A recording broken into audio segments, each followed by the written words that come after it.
한 주간 동안 주의 은혜 가운데 평안하셨습니까? 옆에 사람하고 인사합시다. 사랑합니다. 축복합니다. 제목이 있습니다. 같이 읽겠습니다. 주를 끝까지 경외하라. 아멘. 오늘 우리는 열왕기하 11장부터 16장까지 이야기를 좀 보려고 합니다. 그 중에서 북이스라엘 왕들은 다음 주에 좀 보고 남유다 왕들을 중심으로 한 이야기들을 좀 보려고 합니다.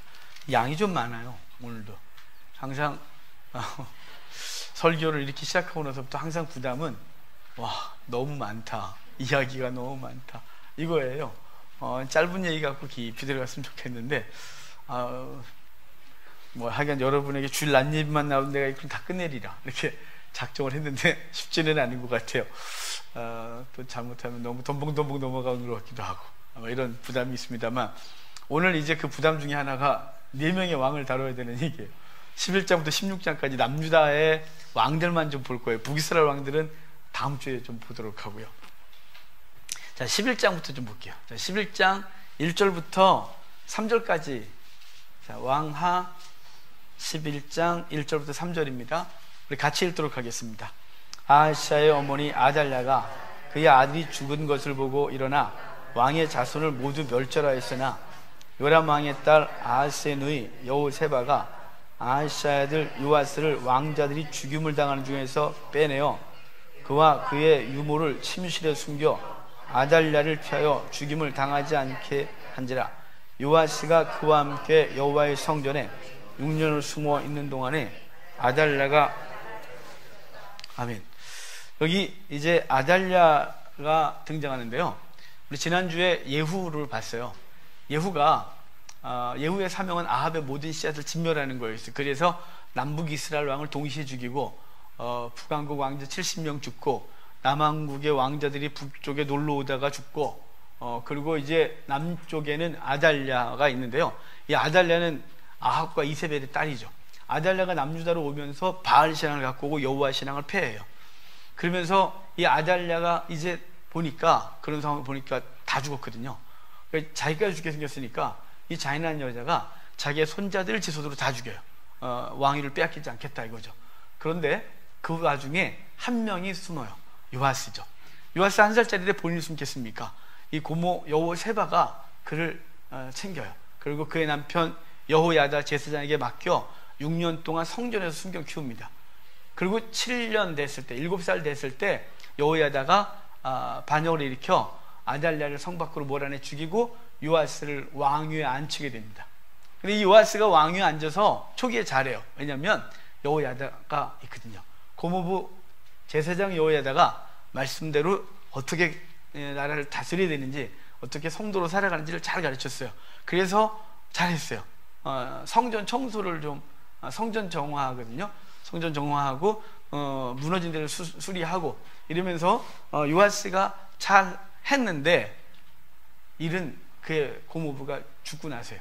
여호야다가 죽고 나니까 그가 간신배들의 말을 듣고 곧 여호와를 버리고 바알을 숭배하게 되어져요. 심하게는 여호야다의 아들 스가랴가 바르지 않다고 지적을 했을 때 제단과 성전 사이에서 그를 죽이는 일이 벌어져요. 하여간 이 요아스는 초기에 잘했어요. 누가 살아있는 동안, 고모부 여호야다가 살아있는 동안 잘했다가 그가 죽으면서 곧 주를 떠나 범죄하게 되고, 결국은 이 사람의 끝이 어떻게 되냐면 신하들에 의하여 죽게 되어집니다. 자, 12장 20절 봅시다. 12장 20절이요. 요아스의 죽음이에요. 같이 읽겠습니다. 요아스의 신복들이 일어나 반역하여 실라로 밀로궁에서 그를 죽였고, 바로 그가 죽습니다. 신하들이 그를 죽여요. 그 신하들이 죽이게 된 또 다른 원인이, 그가 하나님의 성전의 모든 것들을, 그 대적 하사엘이, 아람이 쳐들어왔을 때 하나님을 의지하고 회개하고 하나님 앞에 서서 하나님의 방법으로 싸우지 아니하고 그는 쉬운 방법을 선택하죠. 성전에 그 조상들이 다 드리고 자기가 드리고 백성들이 드렸던 금은보화를 다 가지고서 그에게 주어 그를 물러가게 합니다. 그러니까 하나님 앞에 드려진 그 예물을 그가 취하여 대적에게 주어요. 그리고 그는 요아스는 얼마 있다가 신하들에게 죽는 일이 벌어지는 게 요아스의 얘기예요. 요아스 다음 왕이 14장이에요. 13장은 북이스라엘 왕이에요. 이거 다음 주에 볼 거예요. 14장에 아마시아가 등장합니다. 이 아마시아가 왕이 되는데 이 아마시아가 초기에 참 잘했어요. 그래서 하나님께서 아마시아를 복 주셔서 국력을 강하게 해주십니다. 이 강한 국력으로 남쪽 에돔을 치거든요. 자, 7절 봅시다. 7절 14장 7절 같이 읽겠습니다. 아마시아가 소금 골짜기에서 에돔 사람 10,000명을 죽이고 또 전쟁을 하여 셀라를 취하고 이름을 욕되리라 하였더니 오늘까지 그러하니라. 자, 지금 남쪽 여기 소금 골짜기는 에돔 땅이에요. 페트라 정도까지 한참 내려가서 그 넓은 땅을 차지하고 그 땅을 욕되리라 이름을 줬는데, 욕되엘 그러니까 욕 같죠? 우리는. 근데 이게 욕되엘이 하나님께서 복 주셨다 이런 뜻이에요. 그러니까 하나님께서 복을 주셔서 이만큼 땅을 넓혔다 이런 고백을 해요. 그러니까 아마시아가 왕위 올라서 나라를 다스리고 하나님의 복 주셔서 그 힘으로 주변을 정복하고 힘이 세지는데, 그런데 그 힘으로 방향을 잘못 틀어요. 북이스라엘 향하여 우리와 대면하자 라고 북이스라엘 왕 요아스, 아까도 남유다 왕이 요아스였잖아요. 북이스라엘이 현재 요아스예요. 또 다른 사람이에요. 그 왕에게 우리가 대면하자. 사실 북이스라엘이 국력이 더 강했었어요. 그리고 같은 동족이었어요. 근데 그에게 싸우자고 했고 요아스가 하지 마라, 그만해라, 너가 좀 요즘 힘 좀 세다고 나한테 덤비는데 그러지 마라 라고 했음에도 불구하고 그가 공격하여 전쟁에 지죠. 예루살렘이 침공을 당하고 도리어 그 예루살렘에서 금은보화를 또 다 하다가 다 뺏겨요. 성전 모든 것들을 뺏기고, 그리고 심하게는 이 성벽이 200m나 무너지고, 그리고 많은 사람들이 포로로 끌려가는 비참한 일을 겪어요. 하나님께서 주신 복을 그는 교만하여 엉뚱한 대로 힘을 쏟고 하나님을 경외하는 법을 잘 못 배워서 그도 누구한테 죽냐면 신하들에게 죽게 되어져요. 자, 19절 봅시다. 19절이에요. 그의 죽음이에요. 같이 읽겠습니다. 예루살렘에서 무리가 그를 반역한 고로 그가 라기스로 도망하였더니 반역한 무리가 사람을 라기스로 따라보내 그를 거기서 죽이게 하고. 자, 그의 아버지 요아스 신하한테 암살당했어요. 그리고 이 아마시아 왕 됐는데, 그가 왕이 돼서 웬만큼 힘이 세지고 나라가 안정됐을 때 아버지 요아스를 죽인 사람을 다 숙청했어요. 그리고 지가 나라를 다스리는데 힘이 세져서 하나님께서 주신 복을 갖고 누리다가 그만 바르지 않은 방향을 갔다가 그가 비참한 일을 겪죠. 결국은 자기도 신하들한테 죽는 일이 벌어지는 게 아마시아예요. 아마시아의 아들 그 다음 사람이 왕이 되는데, 이 사람 또 볼까요? 15장이에요. 15장 아사랴라는 사람이 왕이 오르는데요, 오늘 우리가 읽은 본문이에요. 아사랴, 이 사람은 다른 이름이 있어요. 우시야. 이 아사랴라는 이름보다 우시야라는 이름으로 더 유명한 사람이죠. 이 우시야도 어마어마한 복을 받은 사람이에요. 우시야 때를 평가하기를 어떻게 평가하냐면, 우시야가 나라를 다스린 때는 솔로몬의 영광을 회복한 때다 라고 할 정도로 우시야가 영역을 넓히고, 그리고 조공받고 막 이렇게 강력한 나라를 만든 사람이 우시야예요. 그래서 사실은 우시야 개인이 잘나서가 아니에요. 우시야가 다스릴 때가 북이스라엘은 여로보암 2세라는 왕이 다스릴 때인데, 이때가 남북 이스라엘에 약 100여 년간 외세의 침입이 없었던, 경제가 절정에 이를 때, 그러니까 외세 강력한 침입이 하나도 없고 얘네가 도리어 그 중동 지방에 강력한 힘을 유지하면서 남북 이스라엘과 위에 아람이라는 나라가 힘의 균형을 유지하고 거기에 평화를 유지하던 때예요. 애굽도 아수르도 바벨론도 힘이 하나도 없을 때, 절대 강자가 없을 때. 그러니까 하나님은 주변을 약하게 하셨고 그게 복을 주셨는데, 그 지가 잘한 줄 알아서 우시야가 교만해져요. 이 교만은 자기의 영역을 넘어서요. 하지 말을 거라는데 그가 성전에 들어와서 분향을 하게 됩니다. 분향을 하게 되고, 그 분향하는 것 때문에 하나님 앞에 벌을 받아 얼굴에 문둥병이 발하게 되고, 그 문둥병이 발한 것 때문에 별궁에서 거하다가 죽고, 그는 열조의 묘실에 묻히지 못해요. 열조의 묘실에 묻히지 못했다는 건 그의 인생이 비참하다라는 거예요. 왜냐하면 문둥병은 저주받은 병이었고 그가 그것으로 치유받지 못하고 죽었기 때문에, 열조의 묘실에 묻히면 열조의 뼈에 자기의 뼈가 함께 닿아서 열조를 다 부정하게 하니까 그는 예루살렘에 묻히긴 했지만 무덤을 따로 써서 단독으로 그 부정한 자의 무덤을 쓸 수밖에 없었던 비참한 인생이 바로 우시야예요. 지금 왕들이 다 이렇게 비참해지죠. 자, 우시아의 아들은 또 괜찮을까요? 자, 한번 봐야죠. 자, 16장에 봐요. 16장엔 아하스라는 왕이 일어나요. 이 아하스라는 왕이 이제 15장, 16장에 아하스가 이렇게 계속 등장하는데, 이 아하스 왕은 히스기야의 아버지인데요. 이 아하스 왕 때 세상이 발칵 뒤집어져요. 아수르가 북이스라엘을 공격해오고 아람을 공격해오죠. 아람을 공격해오는 상황에서 지금 시리아 땅이에요. 그 저 위쪽에 공격을 당하니까 그 남쪽에는 모든 나라가 연합을 합니다. 지금으로 하면 시리아, 레바논, 이스라엘, 지금 가자지구, 요르단, 이 나라가 다 연합을 해서 대항을 할 때 이 남유다 아하스 왕은 그들과 함께 하지 않고 하나님을 경외했으면 얼마나 좋겠어요. 그런데 그러지 않고 그런 도리어 아수르 왕한테 조공을 바치며 군신 관계를 맺습니다. 그래서 주변 나라한테 공격을 당하고 그럴 때마다 아수르한테 가서 우리를 도와달라고, 보호해달라고 계속해서 해요. 결국 보호받는 것 같았으나 아수르가 침공해 와서 남유다도 고통을 당하는 일이 벌어지는 게 아하스 왕이고, 결국은 아하스도 그 고통 가운데 죽게 되어져요. 아하스의 후반에 보면 얘는 이 어려운 걸 타개하겠다고 그의 아들을 불에 집어넣은 사람이 아하스예요. 남유다 왕들 중에 최초로 자기 아들을 불 가운데 집어넣은 사람이에요.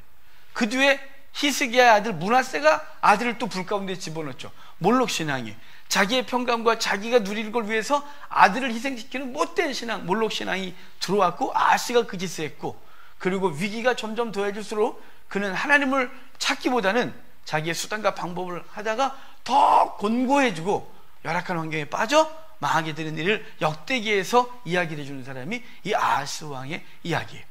오늘 4명의 왕을 그냥 대충 봤습니다. 우리 요아스, 아마샤, 아사랴, 그리고 아하스, 이 왕들을 봤는데, 이 왕들이 하나님을 초기에 경외하는 것 같다가 끝까지 경외하지 못하고 수단을 부리고 우상을 숭배하고 교만해지고 범죄하면서 그 말로가 비참해졌다 이 말이에요. 오늘 제목이 끝까지 하나님을 끝까지 경외하자 이러는데, 지금 왕들이 끝까지 경외하지 못하고 중간에 돌아서요. 왜 경외가 무너졌을까요? 이들에게 있어서 하나님을 경외하는 것이 무너진 원인이 등장해요. 이들을 잘 보면 먼저 첫 번째 사람 요아스는 왜 하나님을 경외하다 무너지냐면, 사실은 그 경외감이 자기에게서 발휘되지는 않았어요. 옆에 여호야다 제사장이 고모부가 딱 버티고 있었고, 그가 그를 가르쳤어요. 그를 가르치면서 하나님 앞에서 어떻게 사는 것이 바른지를 알려줬는데, 여호야다가 죽으면서 그는 곧 간신배들의 말을 듣고 방종하여 하나님을 떠나게 되고 비참한 말로를 겪는 것이에요. 여러분, 바라기는 여러분 옆에 하나님의 말씀을 전하는 사람을 항상 옆에 항상 가까이 하는 여러분 되기를 바라요. 누가 여러분에게 싫은 소리를 하면 지금까지 그분대 나한테 이런 소리를 해, 관계를 깨거나 이러지 마시고, 도리어 그런 사람이 정말 좋은 사람인 거죠. 죄를 지적해주고 바른 삶을 가르쳐주는 사람을 항상 옆에 두셔야 돼요. 사실은 이미 우리 가운데 영원히 그 일을 하시면서 거하시는 성령께서 내주하셔서 우리의 삶을 지적하시고 또 가르치시고 인도하시는 그분의 역사가 우리 속에 있습니다. 여러분, 그분에게 항상 예민하게 반응하셔야 하고, 뿐만 아니라 우리의 인간의 관계 속에서 바르고 하나님의 말씀을 바르게 가르치고 전하고 살아가는 사람을 곁에 두는 지혜가 있기를 바라요. 그걸 떠나는 순간 우리는 꼭 무너지는 거예요. 우리 목사님 불편해 하실지 모르겠는데, 우리 목사님 오시고 나서 제가 되게 불편했어요. 목사님 처음 듣는 거예요, 저한테. 너무 불편했어요. 왜냐면 우리 목사님 틀리면 안 되거든요. 왜 그랬어? 물으시거든요. 아주 그래서 맨 처음에 우리 교회 오셨는데 왜 오셨을까? 미치겠다 막 싶었는데, 한 1, 2년 지나면서 좀 익숙해졌어요. 그리고 목사님이 하나님께서 힘을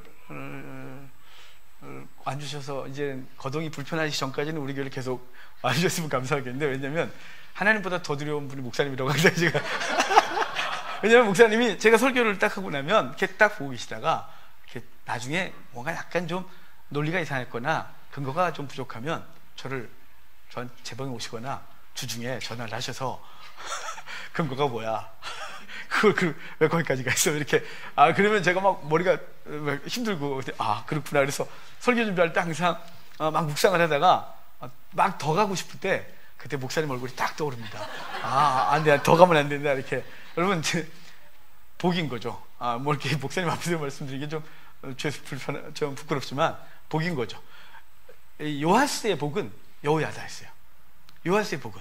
근데 여호야다가 죽으면서 그에게 진언을 한 사람이 아무도 없는 거예요. 그냥 왕의 권위 앞에 아부를 떨고 좋다고 결국은 그는 우상을 숭배하고 신하들에게 죽는, 아부 떨던 그들에게 죽음을 당하는 비참한 일을 겪어요. 하나님을 경외하는 것을 잃어버린 것의 원인은 하나님을 경외하는 사람들과 관계를 끊어버렸기 때문에. 그 다음에 지금 신약에 오면 더 중요한 건 우리 가운데 거하셔서 말씀하시는 성령님의 음성에 귀를 기울이지 않는 우리의 패역함이 우리로 하여금 방종하게 하고 결국은 우리의 삶을 비참하게 만드는 어리석음을 범하는 거예요. 하나님을 경외하는 걸 끝까지 하기 위해서는 우리 옆에 하나님의 말씀을 전하고 경건하게 바르게 사는 사람들과 관계를 계속해서 불편하고 힘들어도 그것이 약간 내가 원하는 것에 방해를 받는 것 같아도 함께 하는 저와 여러분 되길 바랍니다. 그것이 첫 번째 경외의 감을 유지할 수 있는 법이었어요. 두 번째 뭐냐면 세 번째 왕들이 실수한 거예요. 두 번째 왕이 아마샤였고 오늘 세 번째 아사랴, 즉 우시아였어요. 이들은 초기 복을 받아서 강력한 나라를 만들었습니다. 이 강력한 나라를 만든 것을 우리를 만들어주신 하나님을 형통하게 했다 이렇게 표현할 수 있겠죠. 그 형통으로 하나님을 경외하고 하나님을 섬기고 겸손하게 낮아지는 근거로 삼지 못했고 그 형통을 교만으로 잘못 가게 하는 어리석음을 범해요. 여러분 형통할 때 겸손해 주십시오. 형통할 때 하나님이 어떤 분인지 더 잘 아셔서 주신 것으로 하나님 앞에 어떻게 섬길까를 고민하셔야 돼요. 형통의 복을 받으면 인간 속의 죄성이 갑질을 한대요. 종종 요즘 언론에 갑질이 무지 유명해졌잖아요. 그리고 그런 걸 아주 전 국민이 분노하잖아요. 근데 가끔 그들을 이렇게 인터뷰하거나 그러다가 저쪽에 성경책이 보이고 저쪽에 십자가 걸리는 게 오면 제가 막 제발 저거 좀 빨리 사라졌으면 좋겠다 싶고, 왜냐면 안 믿는 사람들이 그 뉴스나 영상을 보다가 교회 다니는 것들을 이렇게 말할까봐 무섭다 이 말이에요. 여러분 주께서 주신 복으로 형통하길 바랍니다. 그럼 이 땅 가운데서 저도 여러분을 위해 기도할 때 정말 형통을 위해 기도합니다. 어떤 목사가 우리 집사람 그지가 되게 하시고 우리 집사람 사업 망하게 하시고 가다가 꼬꾸라져서 다치게 해주셔서 하나님을 이렇게 기도하는 목사는 없을 겁니다. 저 안 합니다. 하지만 제가 여러분의 삶을 기도하면서 정말 문제들을 위해 기도하고 형통케 되기를 간절히 기도합니다. 형통을 위해 기도하는데 결과가 형통이 주어졌을 때가 항상 문제인 것이에요. 왜냐하면 그 형통이 하나님을 경외하는 법으로 더 나아가고 더 겸손하게 하나님께 주신 형통의 삶을 갖고 어떻게 주를 섬기며 하나님의 나라를 세울까를 고민하기보다는 그것이 교만하게 하는 원인이 될까 두렵다 이 말이에요.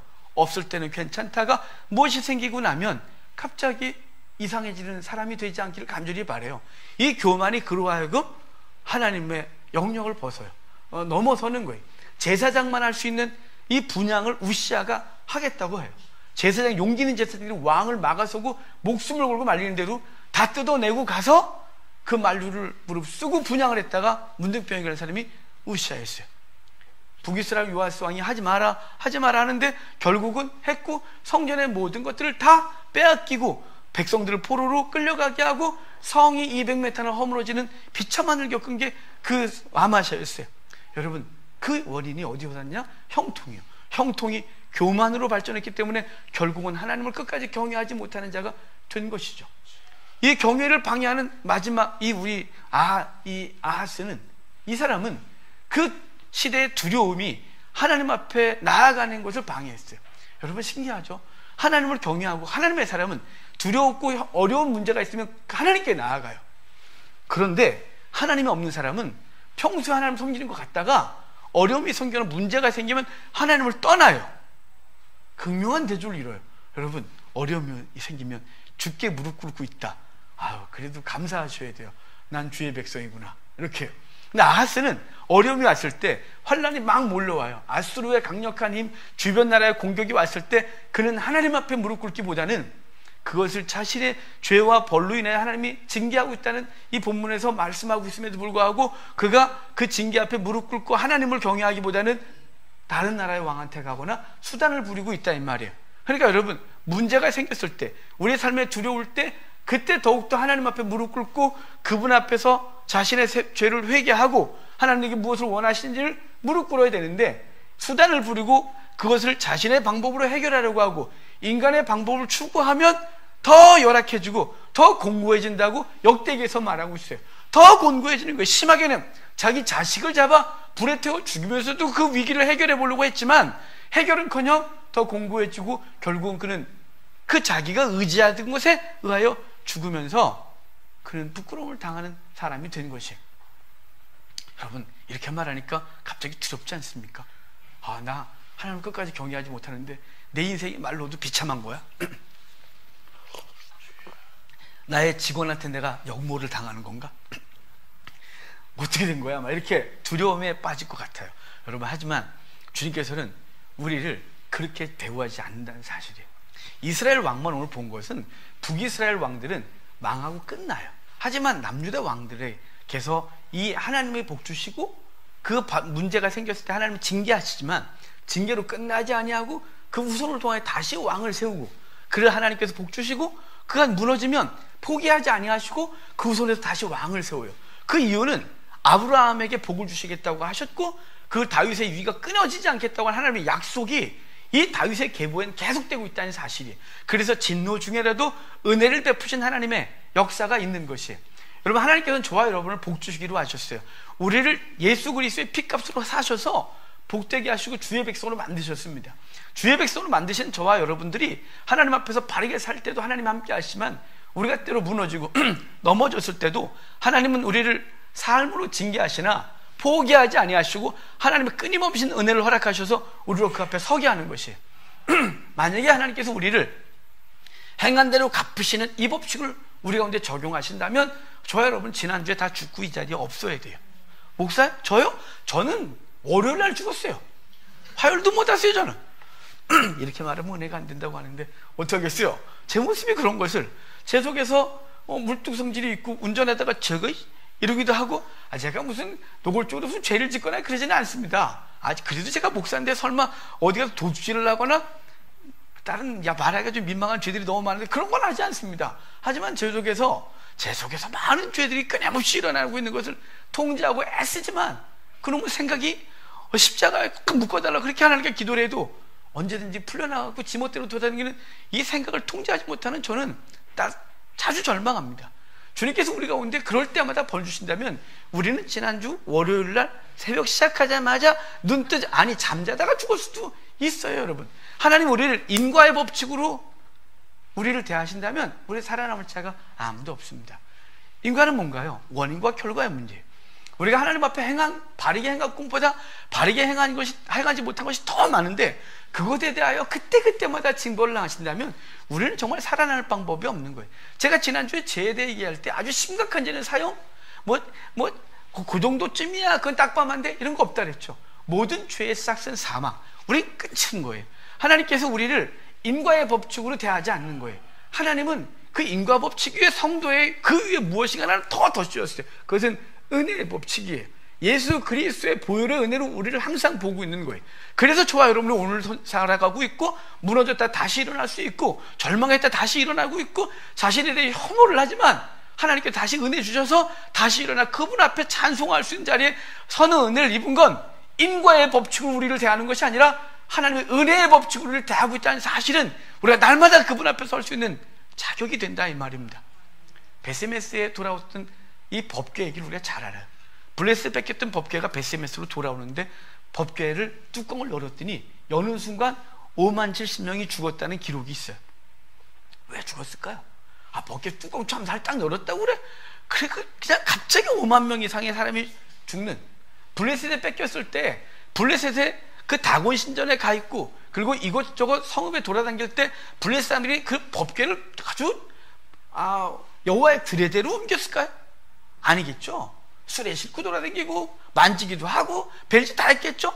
비록 거기서 하나님의 진노로 그들의 여러 가지 질병들이 생기기도 하고 다곤 신의 목이 부러져 죽었다네. 죽은 건데 다곤 신전에 다곤이 목이 부러져 갖고 널브러져 있는 이상한 일도 벌어지고 했지만 이렇게 어마어마하게 죽음을 당한 적이 없어요. 근데 왜 당신의 백성이 날아와서 그 백성들이 여호와가 돌아왔다고 좋다고 전국에서 모여갖고 그걸 다 보고 있는데 뚜껑 좀 열었다고 그래 그걸 다 죽여버리세요. 왜 그러셨을까요?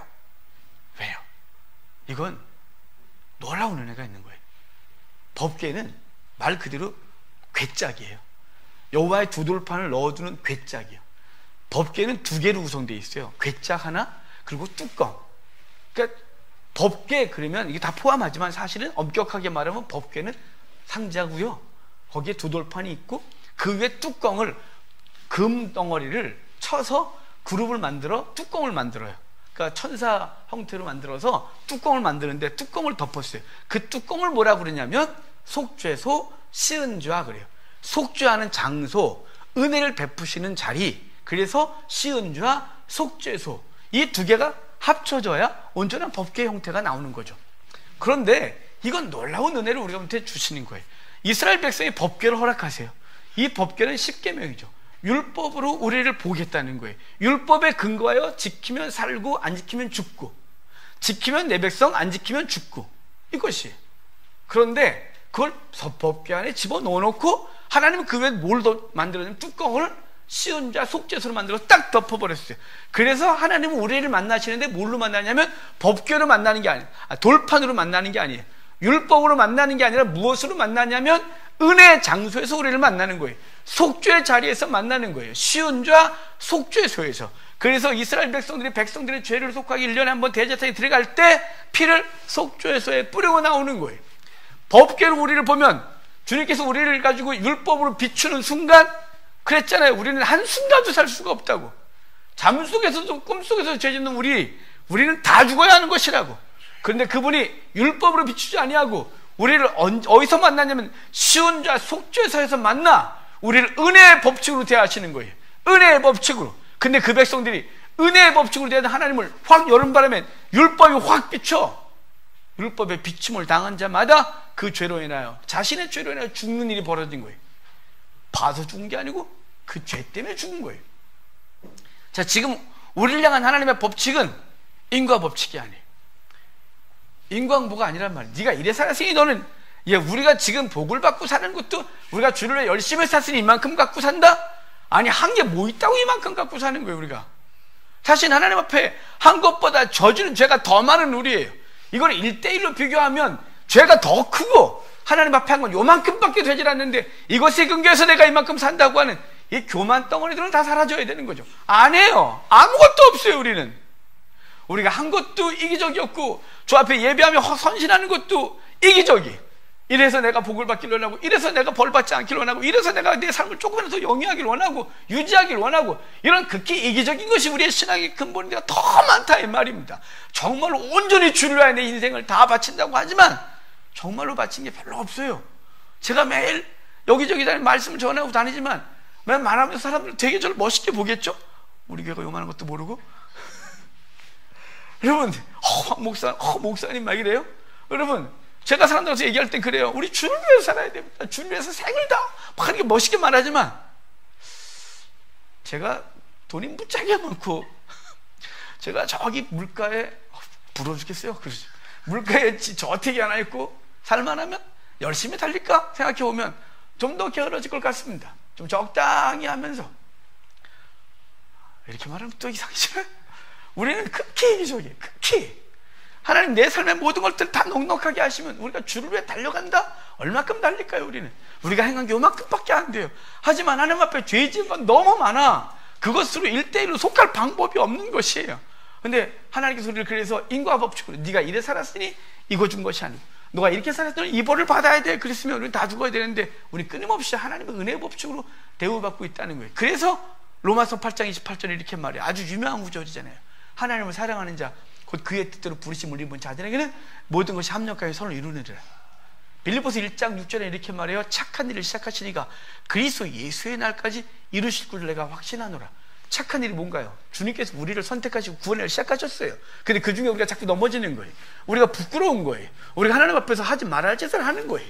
어쩜 이렇게 내가 안 변할까 싶은 거예요. 그럴 때도 하나님 포기하지 아니하시고 착한 일을 시작하시는 그리스도 예수의 날까지 이루시고, 때로 넘어지는 그 넘어지는 환경을 통하여 합력하여 우리가 얼마나 부족한 존재인지, 하나님 은혜가 얼마나 필요한지를 알게 하셔서 하나님의 나라 구원을 완성하시는 분이 주님 안에 사실 때문에 오늘도 위로가 있는 거예요. 우리 자신의 근거에 천국을 소망하면 우린 지난주에 천국 소망 다 잃었어요. 없어요, 없어. 하지만 우리의 소망은 어디에 근거하냐면 하나님의 은혜에 근거하는 거예요. 그래서 그분의 은혜에 근거해서 우리를 살아가신 것이죠. 이 아하스 왕 때 놀라운 일이 벌어져요. 아하스 왕이 그렇게 엉망이었는데, 맨 마지막 본 왕이에요. 엉망이었어요. 하나님을 제대로 섬기지 않고 아수를 의지하고, 그리고 아수르가 강력하니까 그 신전 지가 보고 지가 설계도 그려 보내갖고 성전에 있는 모든 그 물두멍과 번제단 다 치워버리고 아수르 왕 제단 세우고 거기서 번제하며 아들을 갖다 바치고, 이 못된 짓을 한 놈이 하나님 말씀을 우습게 여기고. 그런데 그때 놀라운 예고를 내요. 이사야서 7장 이렇게 말해요. 내가 너에게 표적을 보이겠니? 보인다고 하면서 처녀가 잉태해 아들을 낳으리니 그 이름을 임마누엘이 하리라. 너 같은 놈한테도 내가 하나님이 함께 할 거야. 내가 너를 도울 거야. 내가 이 민족을 붙들어 줄 거야. 못 믿겠어? 내가 보여줄게. 네가 그때 임마누엘 알게 될 거야 라고 해서 그 뒤에 하나님의 역사가 보여주는데, 그 임마누엘 하나님이 우리와 함께 하신다. 우리같이 못된 거 하나님이 버리지 않으셨어요. 네 같은 놈이 하나님의 백성이야? 야, 네가 교회 나오니? 너 때문에 우리 교회가 부끄러워 이놈아. 이렇게 말하지 아니하시고 내가 너를 돕고 반드시 너를 구원할 건데, 나 같은 게요, 내가 표징을 보여줄게. 임마누엘이라 해라. 그래서 임마누엘 예언이 우리 가운데 성취된 거예요.